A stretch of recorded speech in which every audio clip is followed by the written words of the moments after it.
राजनीतिक विभाग क्या है? राजनीतिक राजनीतिक विभाग पूरा। और अकबर का जो विवाह हुआ वो विवाह एक तरीके से कॉन्ट्रैक्ट जैसा था। कॉन्ट्रैक्ट मतलब जो राजा था आने का बराबर, वर्तमान में जो जयपुर है वो वाला क्षेत्र, तो वहाँ का राजा था बाबन। राजा ने अकबर से बिना लड़े ही सरेंडर कर दिया और एक शर्तिया विवाह हुआ, मतलब एक शर्त के आधार पर कि अगर आप अपनी बेटी की शादी कर देते मेरे साथ तो फिर हम आपके राज्य को छोड़ देंगे। तो एक तरीके से राजनीति जैसा मामला हुआ और ये राजनीतिक विवाह हुआ पहला। हरम की महिलाएं जो अकबर का शासनकाल था, वो शासनकाल मतलब अकबर बहुत कम उम्र में राजा बन गया था, 13 साल की उम्र में राजा बन गया।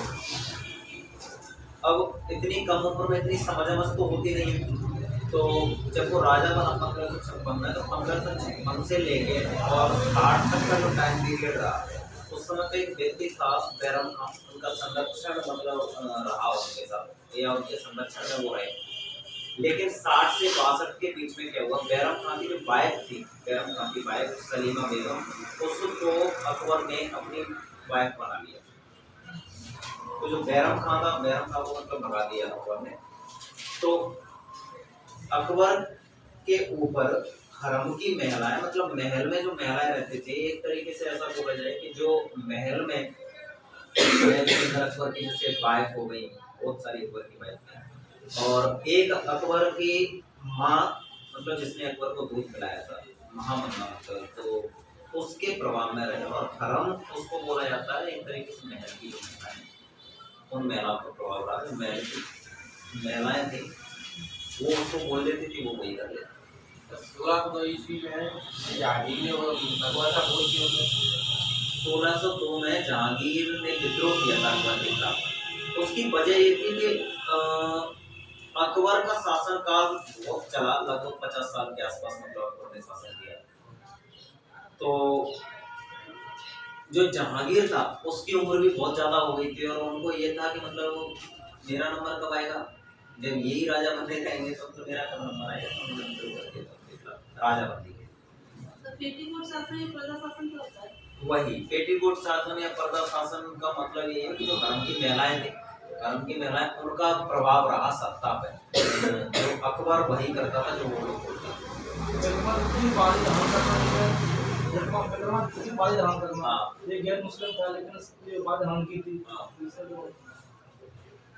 विक्रमादित्य की, तो विक्रमादित्य की उपाधि धारण कर ली, मतलब 14वां शासन का है जिसने विक्रमादित्य की उपाधि धारण की। उपाधि क्या, उपाधि का मतलब अगर मैं ये बोलूँ कि आपने बीएससी कर लिया तो आपको एक डिग्री मिल गई है ना, तो आपको मतलब बोल सकते हैं कि मतलब बीएससी की डिग्री इनके पास। और सामने वाला व्यक्ति है, जैसे मान के चलो महात्मा गांधी है, तो महात्मा गांधी की मतलब नेचर को देख के और मतलब महात्मा गांधी के कर्मों को देख के रविंद्रनाथ टैगोर ने बोला कि यार ये तो महात्मा है, तो उन्हें महात्मा बोलने लगे, महात्मा गांधी महात्मा की उपाधि कर दी ना। सुभाष चंद्र बोस ने हिटलर को देखा और हिटलर ने सुभाष चंद्र बोस ने देखा कि वहाँ से इंडिया से भाग के और वो जर्मनी तक आ जाता है, वो भी इतने तरीके से, तो मतलब बोला कि इनके अंदर लीड करने की क्षमता है सरकार वाले, तो मतलब उन्हें देखा जी का उपाधि मनसबदारी प्रथा। जो अकबर का शासनकाल था, अकबर के शासनकाल में पहले जो मामला चलता था वो तुमने मतलब सुना होगा, एकता प्रणाली का नाम सुना था। एकता प्रणाली, तो एकता प्रणाली में मतलब कुछ छोटे छोटे भागों में बांट दिया और वहाँ पे मतलब एक इख्तियार रख दिया, और वो इख्तियार क्या करते थे कि उस जगह से टैक्स कलेक्ट करके राजा के पास दे देते थे। अकबर ने मनसबदारी प्रथा चलाई और उन्होंने जात और सवार के आधार पर मनसब रखना शुरू किया। और मनसब का मतलब ये था कि जैसे तुम्हें साल में 5,000 रुपये मिलेंगे, ठीक है, यहाँ से तुम टैक्स वसूल करोगे, तुम 7,000 वाले हो, तुम 5,000 वाले, तुम 3,000 वाले, तुम 2,000 वाले हो, तो वो मतलब पैसे के आधार पर मतलब रखा गया व्यक्ति को। और वो व्यक्ति मतलब कितने उसके पास हाथी होंगे, कितने घोड़े होंगे उसके पास, मतलब एक तरीके से जमींदारी टाइप की व्यवस्था है।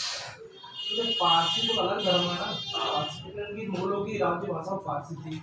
हाँ, वो फारसी भाषा है, वो पारसी धर्म है, ये फारसी फारसी है ना कि पारसी। तो महाराणा प्रताप ने अकबर की स्वतंत्रता अधिकार क्यों नहीं दी? कहा गया महाराणा प्रताप ने अकबर की देखो, कभी कभी ऐसा मामला होता है कि हार कर भी हार ना मानने वाले लोग होते हैं। ऐसा नहीं हो जाता कि किसी ने तुम्हें युद्ध में हरा दिया और उसके बाद मतलब उनके गुलाम बन जाओ। उन्होंने गुलामी एक्सेप्ट नहीं की और उन्होंने बोला कि मतलब हम हार भी गए, उसके बावजूद भी तुम्हारा गुलाम बन के तो नहीं रहेंगे, हम जंगल में रह जाएंगे, लेकिन इस राज्य में तुमने कब्जा कर दिया, इस राज्य पे कब्जा करके रहो, लेकिन अगर हम इस राज्य में रहे और तुम्हारी गुलाम बन के रहना पड़ेगा, एक सीधा सीधा समझ लो। तो महाराणा प्रताप ने उनकी अधीनता स्वीकार नहीं की। आगे चल के युद्ध का कारण क्या था? क्या अकबर और महाराणा प्रताप के युद्ध का साम्राज्य विस्तार। चंगेज खान कहाँ से आया था इसने भारत का खाना? चंगेज खान ये मंगोलिया वाला क्षेत्र है। जो मंगोल लोग, एक तरीके से इसके बारे में मतलब अगर मैं बोलूँ तो ये ऐसे लुटेरे टाइप के लोग रहे, ये जहाँ मन कर जाए वहीं पे जाके आक्रमण किया और वहाँ से पैसे की लूटपाट की और मतलब निकल जाते। भारत में भी इन्होंने कई बार आक्रमण किए, मतलब अनेकों बार आक्रमण किए भारत में, और उनका उद्देश्य था बस लूटपाट करने का मामला था। चीन मंगोलिया वाले क्षेत्र वहाँ से अकबर साहब की वहाँ का मतलब वाइफ वो थी, बेगम थी, मतलब मामिया बेगम थी, और उसका मतलब पालन पोषण तो उन्होंने किया, मामला ने किया था। क्यों ऐसा क्यों? उनकी माँ को कोई दिक्कत थी, मतलब वो दूध की प्रॉब्लम, तो उन्होंने पालन पोषण किया। पालन पोषण का मतलब दूध पिलाया, और दूध पिलाया तो वो उनकी बात मानते थे। हम बात मानते थे तो मतलब उन्हें थोड़ी ना पता था कि मेरे साथ होगा। अकबर तो इस्लाम धर्म का था, फिर भी उसने सिख धर्म का प्रचार प्रसार करने सिख धर्म का प्रचार प्रसार नहीं किया उन्होंने। सुलह कुल की नीति अपनाई, मतलब सभी धर्मों को एक तरह से मानने की नीति, सभी धर्म को समान भाव से देखने की नीति। और उन्होंने जो एक धर्म चलाया दीन ए इलाही, कोई धर्म नहीं था, उनका मामला ऐसा था कि सभी धर्मों को बढ़ावा दिया जाए और सभी धर्मों की जो एक्चुअल जो गॉड है उसकी पहचान कैसे की जाए। या सभी धर्मों का जैसे बोलते हैं ना, रास्ते सबके अलग अलग है लेकिन मंजिल सभी की एक है, मंजिल सभी की एक है। तो फिर ऐसा क्या मामला है कि इस्लाम वाले बोल रहे हैं कि नहीं अल्लाह श्रेष्ठ है, हिंदू बोल रहे हैं ये मतलब अपने भगवान श्रेष्ठ है, ईसाई बोल रहे हैं ईसा मसीह श्रेष्ठ है। तो वो रियल में जानना चाहते थे कि श्रेष्ठता है क्या, और फिर उन्होंने देखा कि भाई और सबका मालिक एक है, वही वाला मामला कि ईश्वर है, अल्लाह है, ईसा मसीह जो भी है सब एक। तो वो सुलह कुल की नीति का मतलब करने वाले व्यक्ति, सबसे बड़ी बात थी वो ये थी कि जो दीन के इलाही थे तो लोग धर्म अलग से मतलब धर्म मानने की कोशिश करते हैं, धर्म अलग तो सभी धर्मों को एक विदेशी सर भारत पर आक्रमण करते थे, भारत की कोई कैसे राजा मतलब क्या कमी थी जिससे उन्होंने कभी विदेशों पर आक्रमण करने की नहीं सोची, विदेशों पे अपना साम्राज्य विदेशों में विस्तार करने की सोची थी। अलाउद्दीन खिलजी ने सोची, मोहम्मद बिन तुगलक ने सोची। तो ये विदेश ही हो गए ना, ये तो सर बाहर की भारतीय हो गए, मतलब कोई अपने देश का कोई राजा वो बाहर ले आओ आक्रमण करने, दूसरे देश का कब्जा किया। हमारे देश के मतलब ऐसे लोग रहे नहीं है, वो लोग मतलब ऐसे रहे। एक तो मतलब संगठन नहीं था, एक तो मतलब मामला संगठन नहीं था, और इसके लिए चाहिए होता है संगठन। और दूसरा मतलब एक अगर मैं सीधा सीधा सा बोलूँ तो हमारे जैसे हिंदू इकोनॉमी का मतलब मामला चलता है तो उसमें ये बोलते हैं कि हम लोग जितना भगवान ने दिया ना उसमें खुश रहने वाले लोग हैं, ज़्यादा इधर उधर वाला मामला नहीं रहा है ना कि यहाँ से जाके मतलब ईरान इराक में जाके कब्जा करना है। हमारा मामला है कि मतलब शांति हो जाना लोग रहे। और जैसे अगर आक्रमणों की बात करूँ तो आक्रमण मतलब ऐसा तो चंद्रगुप्त मौर्य ने मतलब भारतवर्ष की स्थापना किया, पूरे भारत का मतलब साम्राज्य किया। भारत मतलब अपने आप में विश्व है यार, भारत अपने आप में विश्व है। भारत कोई छोटा मोटा ऐसा मतलब थोड़ी है कि नहीं यार कोई एक। अब यहाँ के प्रांत अपने आप में इतनी विशाल क्षेत्रफल और विशाल जनसंख्या लेके बैठे हुए हैं कि किसी यूरोपीय किसी देश की मतलब इतनी मात्रा क्षेत्रफल होना कोई जनसंख्या होगी में विस्तार करना बहुत बड़ी बात है। बाहर जाने का क्या मामला है। और उस समय की बात करें तो उस समय पे तो अफगानिस्तान हो गया, पाकिस्तान हो गया, श्रीलंका, म्यांमार दरबार यहाँ तक भी चोल वंश के राजाओं ने मतलब जैसे राजेंद्र प्रथम था, उन्होंने श्रीलंका को जीत लिया था, राजराज प्रथम ने उत्तर पूर्व एशिया को जीत लिया था।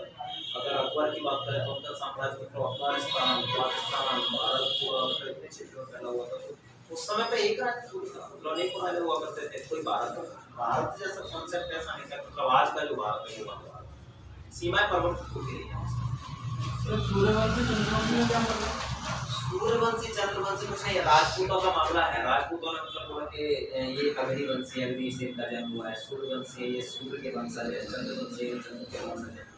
तो वो बस राजपूतों के उत्पत्ति के आधार पर।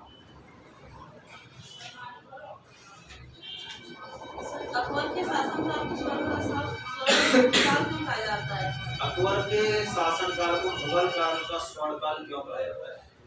अकबर के शासनकाल में ओवरऑल सभी क्षेत्रों का मतलब विकास हुआ, सभी क्षेत्रों पर ध्यान दिया गया। जैसे अगर जहांगीर की बात करो तो जहांगीर के शासनकाल में मतलब चित्रकला का विकास हुआ,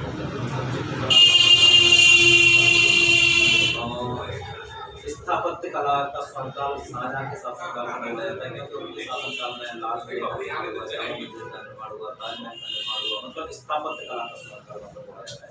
लेकिन अकबर के काल को देखा जाए तो हर चीज में मतलब उन्होंने योगदान दिया। तो ओवरऑल अकबर का शासनकाल को सल्तनत काल और मुगल काल में जहाँ तक गैर मुस्लिमों के लिए सही कौन सा काल है? सल्तनत काल में और मुगल काल में गैर मुस्लिमों के लिए ज्यादा अच्छा शासनकाल किसका है? मुगल काल ज्यादा बेटर है। मुगल काल में मतलब लेकिन वही है कि इतने बड़े बड़े काल रहे हैं, चाहे सल्तनत काल हो चाहे मुगल काल हो, इतने बड़े, क्योंकि इनमें किसी एक शासक के आधार पर पूरे काल का मतलब एनालिसिस नहीं कर सकते, पूरे काल को मतलब डिफाइन नहीं किया जा सकता। औरंगजेब की नीति है वो बिल्कुल अलग है, अकबर की नीति है वो बिल्कुल अलग है, शाहजहां की नीति है वो बिल्कुल अलग है, लेकिन ओवरऑल फिर भी देखा जाए तो मुगल काल ज्यादा बेहतर है।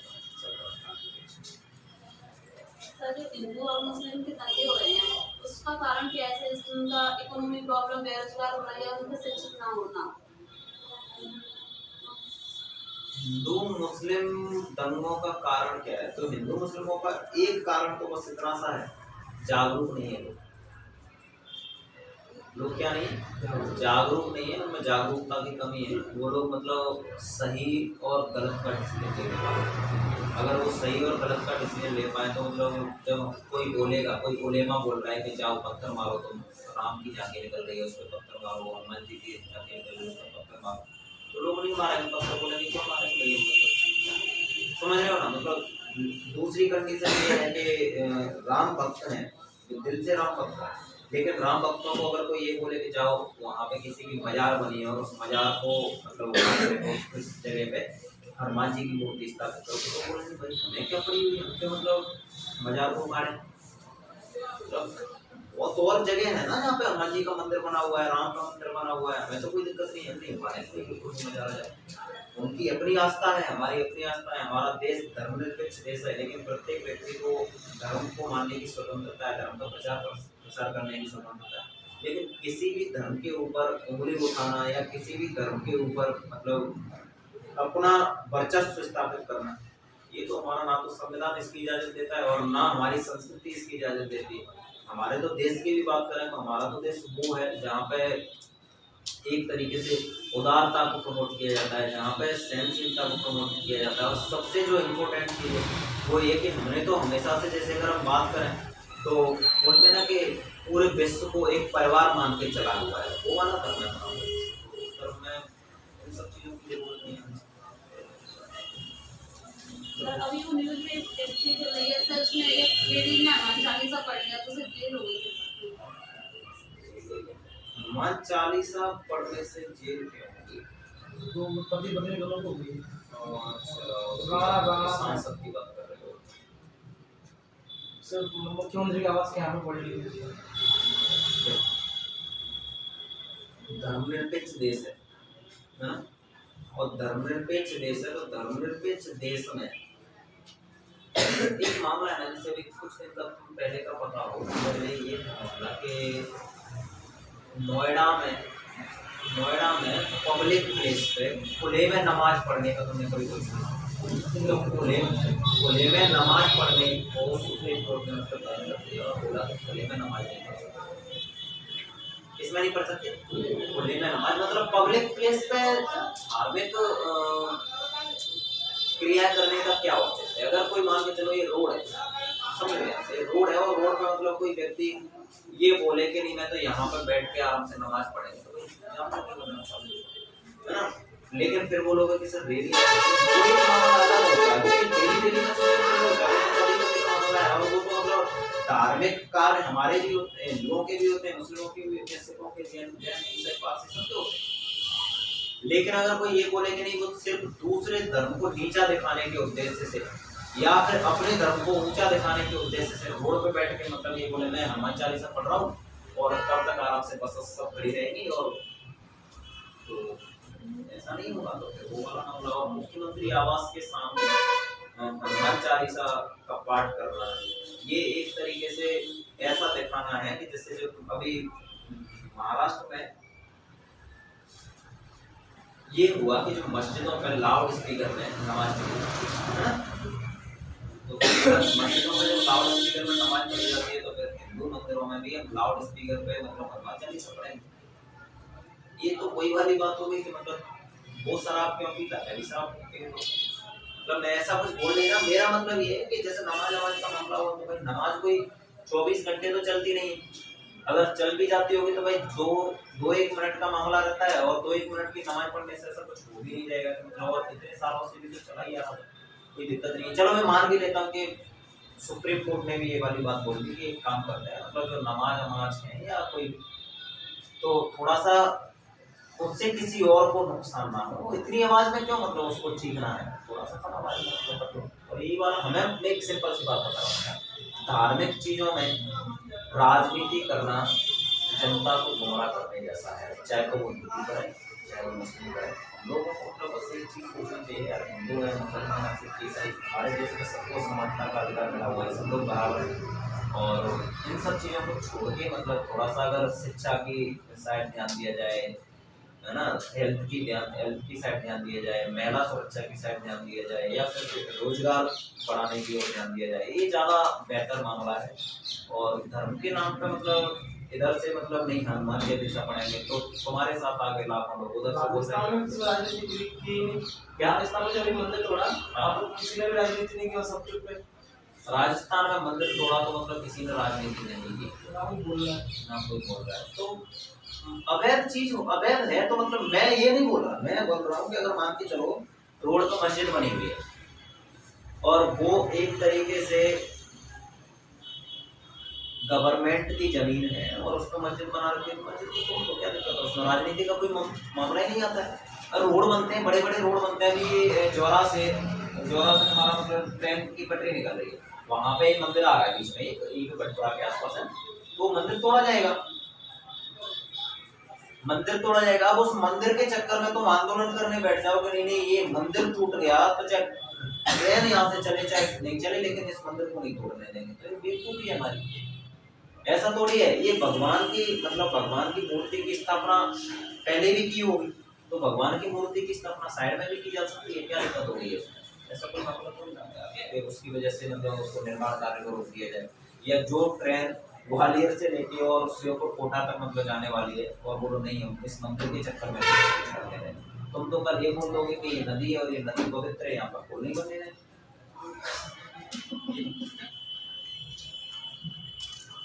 नालंदा विश्वविद्यालय को किसने ध्वस्त करवाया?